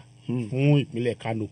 ó ń sọ ọ̀rọ̀ tó lágbára fún ìpínlẹ̀ Kaduna ó ń sọ ọ̀rọ̀ tó lágbára fún orílẹ̀-èdè Nàìjíríà wípé gbogbo ìgbà náà kọ́ ni tá a bá nígbà mi sí omi òsó láàrin wa kó di pé ká yọra wa bíi jìgá ká sì mọ bára wa jà àjàkú dórógbó so ìyẹn ni pé èmi rò pé tí gómìnà El-Rufai ṣe dó nínú nǹkan tá à ń pè ní management tá à ń pè ní ìṣàkóso conflict of interest ó ti ń wọ̀ pé ẹgbẹ́ kan náà ni gómìnà El-Rufai àti gómìnà Ganduje APC ni wọ́n jọ ń ṣèṣàkóso ní ìpínlẹ̀ wọn kọ̀ọ̀kan tí wọ́n wà kí wá di pé èmi yọ lágbájá èmi gbà tèmi yọ kó nù ìṣàkóso nílùú mi kejì mi nílùú mi tún gbà ń bá wo yìí tá a bá wo yìí rẹ̀ dáadáa sà ọ̀rọ̀ wọ́n ń sọ ọ̀rọ̀ fún orílẹ̀-èdè Nàìjíríà kí ọmọkùnrin wa sọ pé nígbà tó wọ́n fi ìwà àjẹbánu wọ́n fẹ̀sùn àjẹbánu kan Sanusi Kano State government ẹ̀sùn tí wọ́n fi sùn ẹ̀sùn pé kò gbọ́ràn síjọba lẹ́nu ni kò gbọ́ràn sí gómìnà lẹ́nu ń sọ àwọn ọ̀rọ̀ tí ò yẹ kó mọ̀ sọ tí ń fa tí ó jẹ́ kí ìjọba tí wọ́n fi ń rí ìjọba fín wọ́n fi ọ̀rọ̀ àjẹbánu Òṣòwò olúmọ̀kùmọ̀kù wọ́n fi kàn ẹni tí a mọ̀ dáadáa tó yẹ pé ẹni tí kì í ṣe oníjẹkújẹ àjẹkújẹ èèyàn ni ọmọlúàbí tí mo ń sọ òótọ́ ọ̀rọ̀ ni Emir àti mo yọ lóye yìí ṣùgbọ́n mo ti sọ lẹ́ẹ̀kan gbà mo bèrè ọ̀rọ̀ pé kẹ́míà náà téèyàn bá ti ń dàgbà èèyàn máa yógun jà ní ó sì ní bí wọ́n ṣe jagun tí ní wọ́n lọ́rọ̀ òótọ́ ọ̀rọ̀ nígbà míì kì í téèyàn bá sọ ní sọ tí ó fi fa wàhálà kò ní wẹ́ntà sọ fún létí yóò gbà sódì èrò pé tó ṣe láàrin Emir àti Kano State government yẹn. pẹ̀lú kí ẹ tó dá lórí ọ̀rọ̀ lámẹ̀tọ́ ṣé tẹ̀wé ni pé ohun tí ọ̀gbẹ́ni Idris wí lórí ọ̀rọ̀ Emir àná nípínlẹ̀ Kano Sanusi wí kò rí bẹ́ẹ̀ wí kò tako ìjọba Jonathan. Tẹ́ bá wo nígbà tí ìjọba tó ń sọ̀rọ̀ nípa ẹ̀ ó takò ìjọba Jonathan ṣùgbọ́n ṣé tí ń sọ ń gbà náà sí rọ́ọ̀lọ́ ń pa ni Emir Sanusi ṣé àwọn owó kan ò sọnù wọ́n ń gbà yẹn sọ pé owó kan báyìí sọnù ìjọba ẹ ṣe àkáǹtì fún ẹ ṣe àkáǹtì fún nǹkan tí owó báyìí bó báyìí wọ́n ṣe kúmọkùmọ òun dẹ̀ ní gómìnà Central Bank ń gbà yẹn tó bá yẹ pé ẹni tí kì í sóòótọ́ ni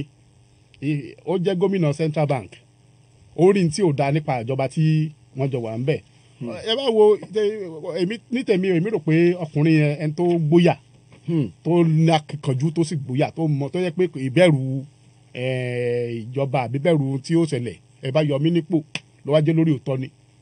kò sí wàhálà ilé ìwé tó ṣẹlẹ̀ sí ní ìsìnbá ó ní àmúwọ́ Ọlọ́run ni ṣùgbọ́n òun ò lọ ilé ọjọ́ kó ipò Ọlọ́run ní fihàn sípò àìwádìí tó nípa àfi àsìpò ká má bàa yín sọ kẹwàádìí kan náà jágbọ́n ká má lè bá yín sọ tọrọ nígbà yẹn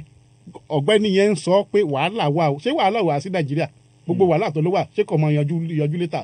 ìjọba àgbà náà lórílẹ̀ wa lọ Jonathan wọ́n sì yọkù wọn kò yọkù à CBN governor gbogbo ohun tí Sanusi ní yóò ṣẹlẹ̀ ẹkọnọ́mì Nàìjíríà pátákó sí kan tí ò ṣẹlẹ̀ sí wa ń bẹ̀ so èmi rò pé ọ̀rọ̀ tí Abdulkareem Idris Abdulkareem tó ń sọ yẹn ọ̀rọ̀ ìpalá ẹnu ni nǹkan tí ó ń sọ yẹn. ẹ ṣeun àdúpẹ́ Ṣọlá ọjà máa bá ìròyìn ká tó ka bíi méjì ká tó wá ṣe ojú òpó lẹ̀ bó tilẹ̀ jẹ́ pé àwọn èèyàn wa ti ń kànkùn báyìí tí wọ́n ti ń pè wá ẹ dákun ẹ bá a ní sùúrù kò ní pẹ́ kò ní jìnnà mọ́ tó ká máa tẹ̀síwájú àwọn gómìnà tó wà ní apá ìlà oòrùn gúúsù ilẹ̀ wa ti sọ èrò ọkàn wọn o lórí owó tí ìjọba àpapọ̀ ilẹ̀ wa tó fẹ́ lọ rè ya nǹkan bíi bílíọ̀nù $23 ètò ẹ̀yáwó náà ti ní àtakò nígbà tí àwọn ènìyàn tó wà lẹ́kùn ìlà oòrùn gúúsù ilẹ̀ wa ti ń rọ ìjọba àpapọ̀ láti lo owó náà fún iṣẹ́ ìdàgbàsókè lágbègbè wọn èyí ò ní bó bá fi yá àwọn gómìnà márààrún tí ó wà lẹ́kùn ìlà oòrùn gúúsù ilẹ̀ wa ti fìdí rẹ̀ múlẹ̀ wípé ìjọba àpapọ̀ kò tí ì yá owó náà o bẹ́ẹ̀ sì ni àwọn ọmọ ilé ìgbìmọ̀ asòfin àpapọ̀ ilẹ̀ wa kò tí ì fi ọwọ́ sí i wọ́n ní àwọn ti fi oríkorí fi ikùn lukùn pọ̀ pẹ̀lú olórí ilé ìgbìmọ̀ asòfin àgbà àti olórí ilé ìgbìmọ̀ aṣojú ṣòfin àwọn olórí náà sì ti ṣe ìlérí láti fi ojú lámèyítọ́ wo ọ̀rọ̀ ọ̀hún. amòfin àgbà nílẹ̀ yìí tó tún jẹ́ alákòóso fétò ìdájọ́ Abubakar Malami ti tàkìtì pàkọ́ o sí bí amòfin Fẹ́mi Fálànà sí ní kíjọba san owó òòlù táwọn kan ṣe kúmọkùmọ tó gbà padà sínú àpò àsùnwọ̀n ìjọba àpapọ̀ agbọ̀rọ̀sọ amòfin àgbà lórílẹ̀‐èdè yìí ọ̀mọ̀wé Umar Gwandu ló sọ̀rọ̀ yìí nílùú Àkúrẹ́ tó wà nípínlẹ̀ Ondo pé bí amòfin Fálànà sí ní kíjọba fi owó ìlú tó gbà lára owó tó lórí nígbà kan rí nílẹ̀ Nàìjíríà Abacha ṣe kúmọkùmọ sínú àpò àsùnwọ̀n ìjọba àpapọ̀ olókùdí káàtó ó ní báwo ni ìjọba yóò ṣe pín owó náà sí inú àpò àsùnwọ̀n àwọn onírúurú ẹ̀ka ìjọba àpapọ̀ ó ní kò rí bẹ́ẹ̀ o ó ní ìwé òfin orílẹ̀-èdè yìí kò fààyè gbà bẹ́ẹ̀ ó ní ìjọba àpapọ̀ yóò ná owó náà bó ṣe tọ́ àti bó ṣe yẹ ó ní kì í ṣe amòfin Fálànà òní yóò máa sọ fún ìjọba àpapọ̀ bí ó ṣe ná owó náà o olówó tàn gbà nínú àpò àsùnwọ̀n olórí nígbà kan nílẹ̀ Nàìjíríà olówó náà ó láwọn ò ní ṣe kúmọkùmọ àwọn ọ̀nà lọ́nà tọ̀tọ̀ ni sílẹ̀ Nàìjíríà. gómìnà ìpínlẹ̀ Ọ̀yọ́ onímọ̀ ẹ̀rọ Ṣèyí Mákindé ti fi ọwọ́ sí àbá òfin tó ti ìdásílẹ̀ ìgbìmọ̀ Àmọ̀tẹ́kùn nídìí ó sì ti di òun inú gbọ̀ngàn àwọn aláṣẹ ìjọba ìpínlẹ̀ Ọ̀yọ́ èyí tó wà lọ́fíìsì gómìnà lónímọ̀ ẹ̀rọ Ṣèyí Mákindé ti fọwọ́ sí àbá òfin náà gómìnà mọrírì àwọn ẹ̀ka òṣìṣẹ́ aláàtò ààbò tó ń pèsè ètò ààbò fún ará ìlú àti dúkìá ó ṣe ìlérí wípé àwọn aláṣẹ ìgbìmọ̀ Àmọ̀tẹ́kùn yóò ṣe àkóso rẹ̀ dáadáa o fún iṣẹ́ ìdáàbòbòlú gómìnà ìpínlẹ̀ Ọ̀yọ́ rọ àwọn oníṣẹ́ láabi láì tètè fi ìpínlẹ̀ Ọ̀yọ́ sílẹ̀ tó fi mọ́ ẹkùn Oòduà ìjọba ìpínlẹ̀ Ondo ló kọ́kọ́ fi òǹlù lu àbá òfin náà tí ìpínlẹ̀ Ọ̀yọ́ sì ṣe ipò keje lára àwọn ìkàn tó péjú pésẹ̀ síbi ẹ̀yẹ náà láti rí igbákejì gómìnà ìpínlẹ̀ ọ̀yọ́ onímọ̀ ẹ̀rọ rauf ọláníyàn akọ̀wé ìjọba ìpínlẹ̀ ọ̀yọ́ arábìnrin olúbáwò adéọ̀sùn olórí ilé ìgbìmọ̀ asòfin ìpínlẹ̀ ọ̀yọ́ honourable mohammed àti honourable mohammed abiodun ti ṣe alága ìgbìmọ̀ tẹ̀kótó tó ń rí sí ètò ààbò lórúkọ ilé honourable hakeem ọ̀bádára. ààrẹ ilé asòfin àgbà nílẹ̀ nàìjíríà ahmed lawan ti sọ pé ìṣòro gbáà ni àwọn ọmọ tó yẹ kí wọ́n wà níléèwé ṣùgbọ́n tí wọn ò sí níléèwé jẹ́ fún ìjọba àpapọ̀ ó ní ìṣòro tíjọba àpapọ̀ ń kojú lórí ẹ̀ òun ló lágbára pípọ̀ ó ní lára àwọn nǹkan ìṣòro tíjọba ń kojú òun láti rí ètò ààbò tó mẹ́hẹ lórílẹ̀‐èdè yìí lásìkò tí sẹ́nitọ́ Àdàmú ó ń gbé àbá kan kalẹ̀ lórí ṣíṣe dásílẹ̀ ilé ẹ̀kọ́ fún àwọn àlùmájìrí ní ààrẹ ilé asòfin àgbà ti ní ó kù díẹ̀ káàtó fún àwọn ọmọ tó yẹ kí wọ́n wà níléèwé ṣùgbọ́n tí wọn ò sí níléèwé tí wọ́n rìn káàkiri ó ní kò dáa gbáà ó ní àwọn àlùmájìrí ó ní ìjọba àpapọ̀ yóò wá ojútùú sí o láti jẹ́ pé wọ́n wà nílé ẹ̀kọ́ ó wá fọwọ́ dánilójú gbáyà pé àbá òfin náà làwọn sọ di òfin láti jẹ́ kí ìjọba ṣèdásílẹ̀ ilé ẹ̀kọ́ táwọn àlùmájìrí tó jẹ́ àwọn ọmọ tó yẹ kí wọ́n wà níléèwé ṣùgbọ́n tí wọn ò sí níléèwé tí wọ́n máa lọ sílé ẹ̀kọ́ tíjọba bá dá sílẹ̀. ṣé kí lámìtọ́ wá sọ̀rọ̀ ká ṣíjú òpó ni àbí. ẹ̀yà wo ṣe ọ̀rọ̀ mẹ́ta fún ti jáde ká kọ́kọ́ mú ètí ọ̀rẹ́ mi kọ́kọ́ kà láta sọ̀rọ̀ yìí lórí ọ̀rọ̀ àmájèrè ṣe rí ọ̀rọ̀ security ọ̀rọ̀ ààbò ètò ààbò tí à ń sọ̀rọ̀ rẹ̀ gbọmọgbọmọ lẹ́yìn orílẹ̀-èdè nàìjíríà ibi tí wàhálà ti ń wá òun náà ni senate president ló ń kàkíyèsí wá sí yìí àwọn ọmọ tí yóò bá ní ọwọ́ tí ó bá dilẹ̀ nírú rẹ̀ sọ ọwọ́ tí ò ní ẹni iṣẹ́ èṣù ní ọwọ́ tí ò bá rí nǹkan kan ṣe àwọn ọmọ tá à ń sọ yìí àwọn ọmọ tá a bí lónìí ni ó dàgbà lọ́la ọmọ tá a bá sì tọ́ lónìí wọn yóò bá nílé ọmọ tẹ́ ẹ̀ bá kọ́ yóò gbélé tá a kọ́ tà. ṣé àwọn ọmọ tí yìnbọn káàkiri ní ìsìn tí wọ́n ń ṣe Boko Haram káàkiri tí àwọn onísùnmọ̀mí ń lò àwọn ọmọ tí a fi ẹ̀kọ́ tó yè kóró kọ́ ni wọ́n ń da wàhálà lẹ́ ní ìsìn ara nǹkan tí Sanusi sì ń sọ nìyẹn ní Òkè Ọya wípé àwọn ọmọ wa lókè Ọya ọwọ́ tó yẹ ká fi mú wọn ẹ̀kọ́ tó jinlẹ̀ tó yè kóró fún wọn níṣẹ́ là ń kọ́ àṣìláìtìrì à ń ṣe gbá infrastructure fún àwọn wo faraàlú wo lẹ̀ ń ṣe infrastructure fún ibi tí èèyàn kọ́kọ́ gbé wò ní ẹ̀kọ́ fún àwọn aráàlú education ó ṣe kókó ó ṣe pàtàkì ọmọ tó bá lẹ education tẹ́ bá ń parọ́ fún pé tó bá ti yìnbọn tó pààyàn bíi mélòó kan lórúkọ jihad ọ̀run rí obìnrin méje ní ọ̀wọ́n dúró tí ọ̀làlùyàn náà torí pé wọ́n ní ẹ̀kọ́ tó yè kóró ni wọ́n ṣe ń gbàrú àwọn doctrines àti irọ́ tí àwọn tí wà ní ìwà àbàjẹ́ yìí ń ṣe fún wọn so àwọn àlùmájẹ̀rí tẹ́ bá sì wo àwọn fídíò yẹn ẹ bá tẹ̀ tún ti dé Òkè Ọya tẹ́ bá gbé bẹ̀rẹ̀ àánú Ọlọ́run ó ṣe yín lórí ọmọnìyàn torí ẹ̀rí àwọn ọmọ ẹ̀tọ́ kan mọ́ rìn káàkiri ìgboro bíi aláìní látọmọ ọdún 2-3 làwọn tó bí wọn ti jù wọn sí gbòòrò ọmọ tó bí tọ́lọ́run fún ọ lórí ọ̀fẹ́ táwọn kan ń wá tí wọn ò rí ìwọ wá rí lọ́kàn ṣe yánmọ̀yánmọ́ lọ́kàn tí ẹ̀ tọ́jú ẹ̀ kò sí tọ́jú fọmọ nǹkan burúkú gbà ní ọ̀rọ̀ àmájèrè ní Òkè Ọya ní sísàlẹ̀ náà ní ìsìn ó sì tún di nǹkan tá à ń rí irú nǹkan irú wàjàkújàkú báyẹn àwọn ará àṣàlẹ̀ ní bíbá yìí a máa ń kó àkóyawó àti kọlọmọ ọfọmọ wa ṣùgbọ́n nísìnyí ó dà pé ìwà burúkú yìí náà ti ń wo àárín àwọn yẹn wa ní ìsàlẹ̀ pé àwọn kò fẹ́ sí no control no care kò sí care kò sí fún àwọn ọmọ wa ọmọ òde láti iléèwé ní ìbéèrè pé kí lọ kọ́ school lónìí kí lọ ìgbìlọ̀ tún lọ o bó lọ ṣe ṣé o ti kàwé ó kéré ju ọmọ gbọ́dọ̀ kàwé fún wákàtí 2 lójoojúmọ́ lẹ́yìn tí bí bàtí ẹ̀ ṣiṣẹ́ tí ọba yìí ń tajà àní mọ́ tajà kó mọ́ ṣe ajé ṣùgbọ́n kọ́kọ́ gbọ́dọ̀ kàwé láàárọ̀ àwa náà lọ skul àwa náà wà láti ilé olówó rẹpẹtẹ ṣùgbọ́n adúpẹ́ lọ́wọ́ Ọlọ́run sọ ọmọ tí yóò bá yanjú tí yóò bá yáre òbí gbọ́dọ̀ kì í ṣe pé tọ́ba délé o bòúnjẹ rẹ o ọba wù ọ́ o. bó bá wù ọ́ ká bó bá wù ọ́ ká irú nǹkan báyìí ò dáa ní Ahmed Lawan ń pàkíyèsí ìjọba sí. wọ́n kàn kó owó lórí àti dá ilé ẹ̀kọ́ sílẹ̀ fáwọn ọmọ yìí kàn kó lójú títí ojú pópó kàn kàwé kàn ṣàṣeyọrí kàn náà lọ lóríire. ọ̀pọ̀lọpọ̀ ìyà tó ń jẹ àwọn ọmọ yìí àánú ọmọ nìyẹn ó ṣe yín tẹ́ bá dọ̀hún tẹ́ bá ilé lọ sílé oúnjẹ tẹ́ ra oúnjẹ tẹ́ bá ṣe mí sí kẹ̀kàn bójú sẹ́gbẹ̀ẹ́ báyìí wọ́n bo oúnjẹ tẹ́ ń jẹ lọ́wọ́ ni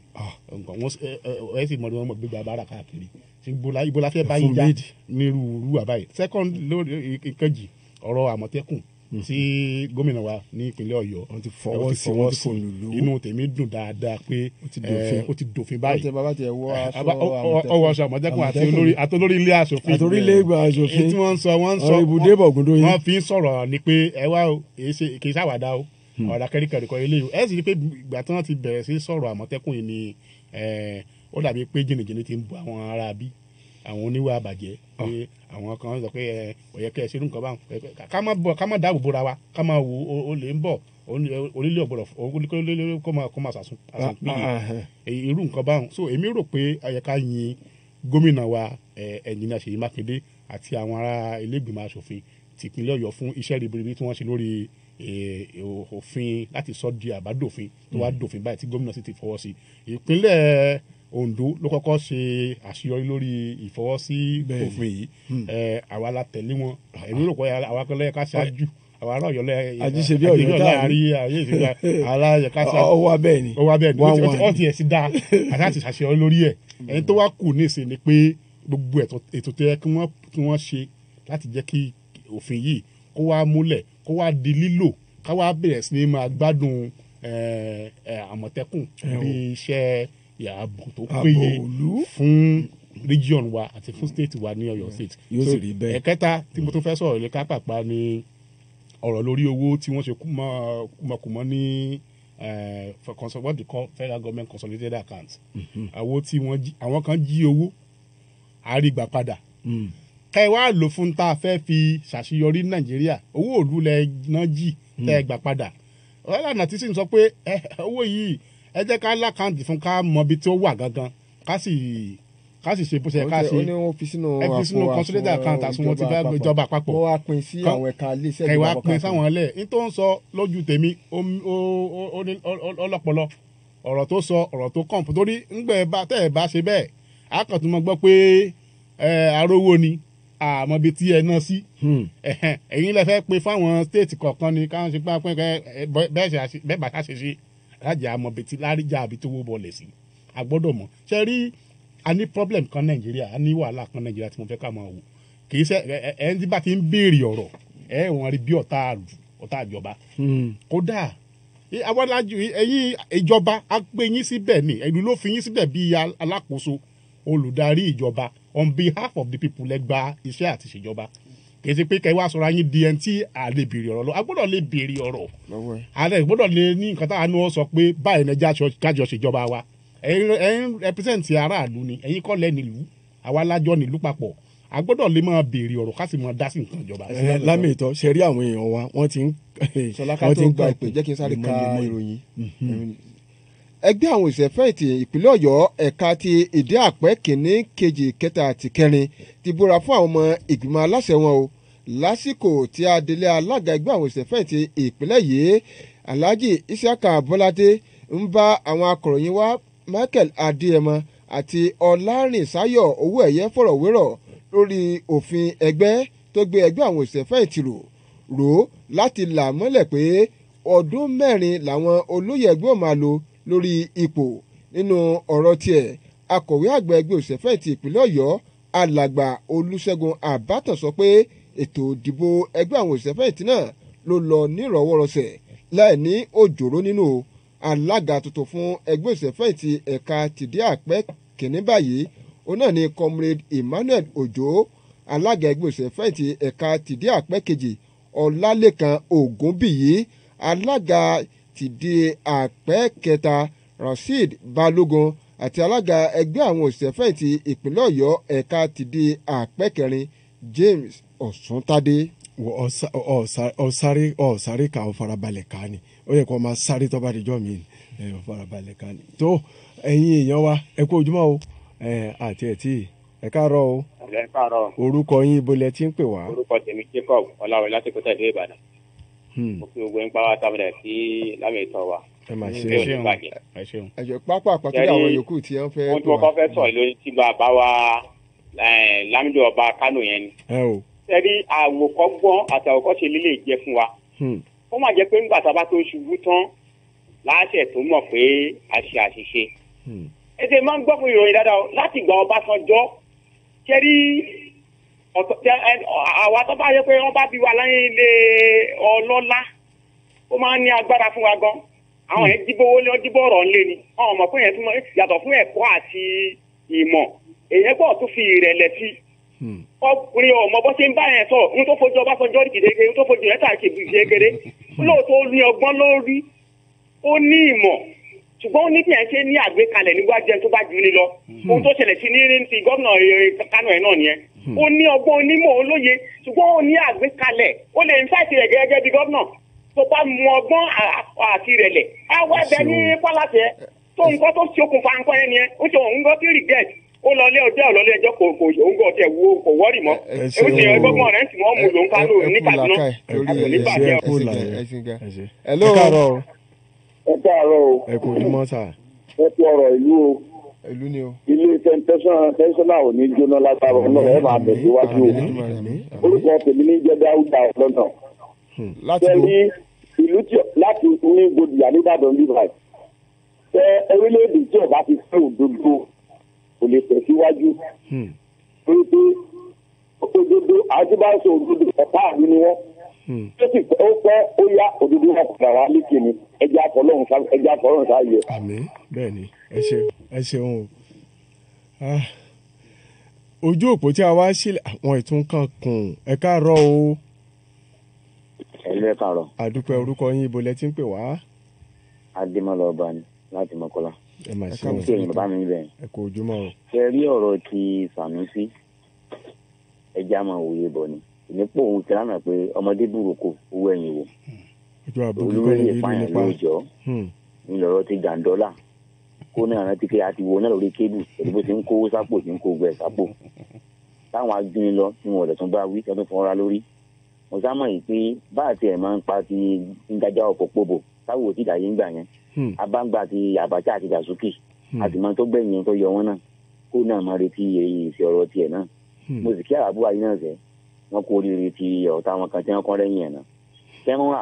kẹ́tọ́ máa mọ̀ fún ní house of arrest ní sára wa tí wọ́n fi ilẹ̀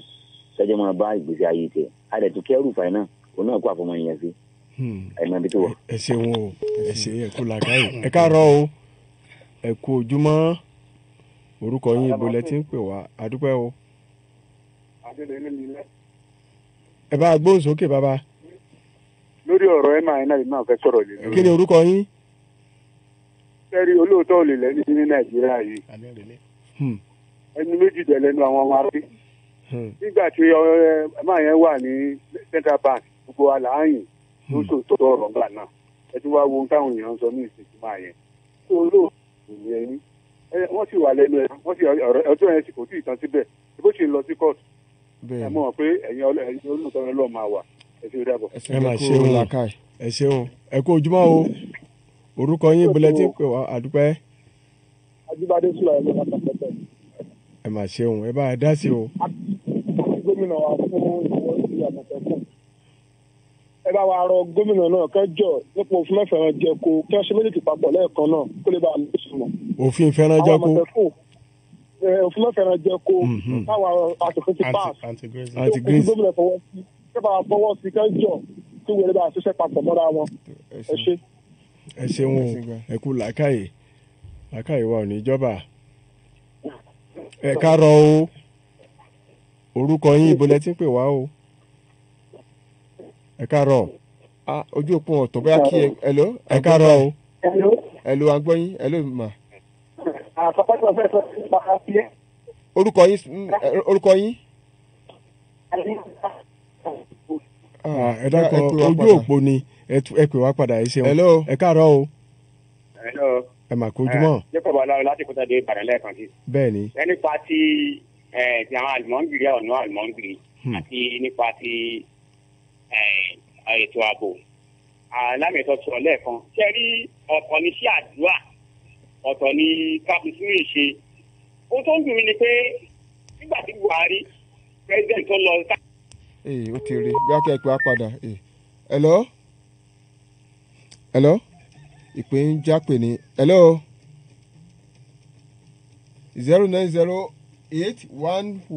09081111067. ẹ káàárọ̀ o ẹ káàárọ̀. ẹ káàárọ̀. kí ni orúkọ yín o orúkọ yín ibo lẹ ti ń pè wá. orúkọ mi Saka Adédí láti Òde Ajé. ẹ mà ṣeun ẹ bá a dá sí o. Ọlọ́run ní jẹ́ ká ìṣiṣẹ́ rẹ̀ ní ṣíṣe o. àmín. lórí ti Àmọ̀tẹ́kùn lè fẹ́ sọ̀rọ̀ sí adúpẹ́ lọ́wọ́ Ọlọ́run pé Ọlọ́run bá ti di díẹ̀ múlẹ̀. nípa pé bóyá àríkọ́ṣe Ọ̀yọ́ là máa ń rí. bẹ́ẹ̀ni. o lè ẹ pè wá padà ẹ má bínú 090811110. tí ọ̀gbẹ́ni Jacob sọ lẹ́ẹ̀kan yẹn wọ́n rí sọ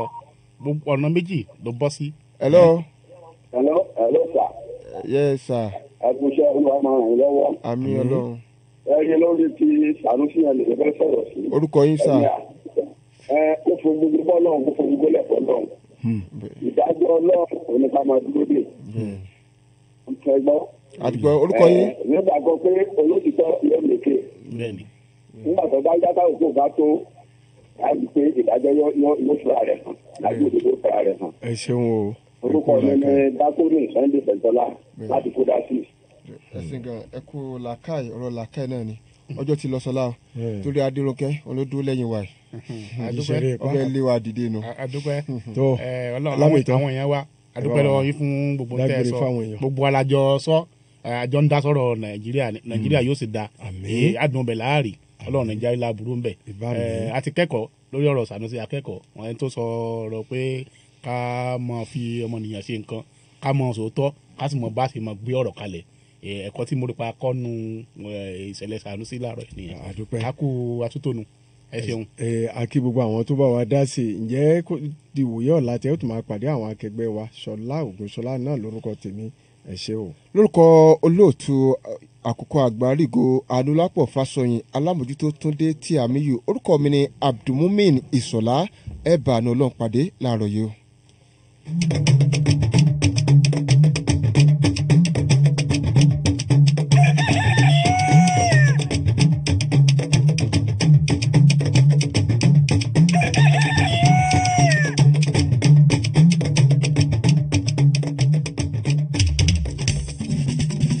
tèmi ni ajínrere obìnrin Yétúndé aya Ògúnṣọlá Pensioners FM láwa yìí o 106.7 ní Onírèké mo wá rọ gbogbo ẹ̀yin ará ilé ní gbogbo Ọ̀yọ́ state nílùú Ìbàdàn pàápàá ní agbègbè tèmi wà láti Àpáta títí lọ sí Ọmí Àdìó lọ sí Bàkátàrì ẹ máa bá wa gbọ́ Pensioners FM ẹ ti mọ̀ pé àwọn bàbá àwọn màmá àwọn ni wọ́n ní lágbára Ọlọ́run yìí náà dàgbà o ẹ jẹ́ṣẹ́ ọwọ́ yín iṣẹ́ ọwọ́ àwọn bàbá wa ni wọ́n ń jẹ torí náà ẹ máa bá wa gbọ́ dáadáa gbogbo ètò tó dùn tó kọ́ni lẹ́kọ̀ọ́ tó ṣe